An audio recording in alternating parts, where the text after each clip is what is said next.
Thanks for watching. Don't forget to like, comment, share and subscribe to Mufti Tariq Masood, famous scholar.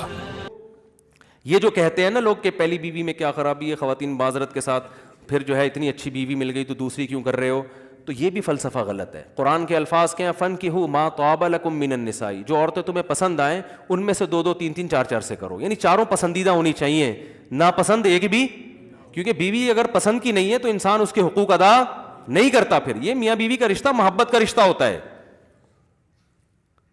یہ صرف کسی کا گھر بسانا نہیں ہے، اس میں محبت ہوگی تو پھر آدمی دیکھو ویسے کسی یتیم کی کفالت کر لینا، انسان یتیم کو پالنے کے الگ فضائل ہیں، یتیم بچی کو پالنے کے بھی الگ فضائل ہیں. تو نکاح میں تو اللہ نے شرط ہی پہلی کیا لگائی ہے، اس سے کرو جہاں تمہیں بولتے کیوں نہیں پسند. اب اس پر ایک اشکال ہوگا کہ پھر بدصورت عورتیں بیچاری کہاں جائیں گی، انہیں تو کوئی پسند ہی نہیں کرے گا. اس اشکال کے دو جواب ہیں. ایک بات یہ کہ آپ جس طرح کا چاہتے ہیں ضروری نہیں کہ آپ کو مل بھی جائے. پسند تو ہر آدمی کو لینڈ کروزر ہوتی ہے، لیکن چنچی کا کرایہ بھی بہت سے لوگوں کے پاس نہیں ہوتا، تو پھر ان کو اپنی پسند کا معیار کیا کرنا پڑتا ہے، بولتے کیوں نہیں بھائی.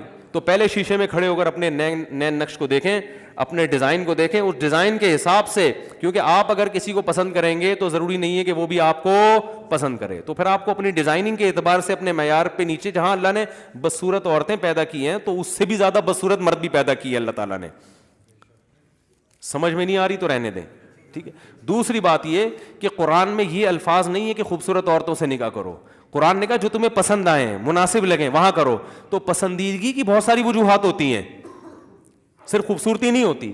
بعض دفعہ ایک عورت خوبصورت نہیں ہے، خاندان بہت اچھا ہے، تو آپ کو وہ اس لیے پسند آتی ہے کہ یار میرے بچے بڑے خاندانی ہو جائیں گے اس خاندان کی وجہ سے. سسرال کا اثر پڑتا ہے نا.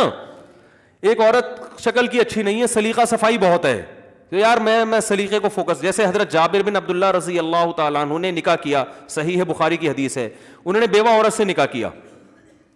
تو آپ صلی اللہ علیہ وسلم نے فرمایا کہ تم کسی کنواری سے نکاح کیوں نہیں کیا؟ کنواری سے نکاح کرتے فتلاعبها وتلاعبک، تم اس سے دل لگی کرتے، دل کی باتیں کرتے، وہ تم سے، یعنی ظاہر ہے اس میں محبت زیادہ ہوتی ہے نا، وہ ایک میچور ہو گئی ہے، اب اس کے وہ جذبات تھوڑی ہیں بیوہ کے.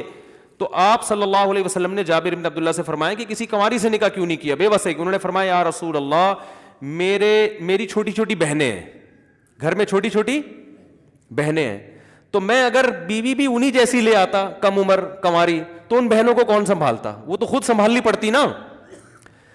نہیں آ رہے سمجھ میں بات. مطلب یہ کہ پہلے ہی بیچاری کچھ بہنیں ہیں جو جن کو سنبھالنا مجھے سنبھالنا پڑ رہا ہے، تو پھر ایک بیوی کو بھی ان کے ساتھ ان کے الفاظ، ان کی بات میں اپنے الفاظ میں بیان کر رہا ہوں، اس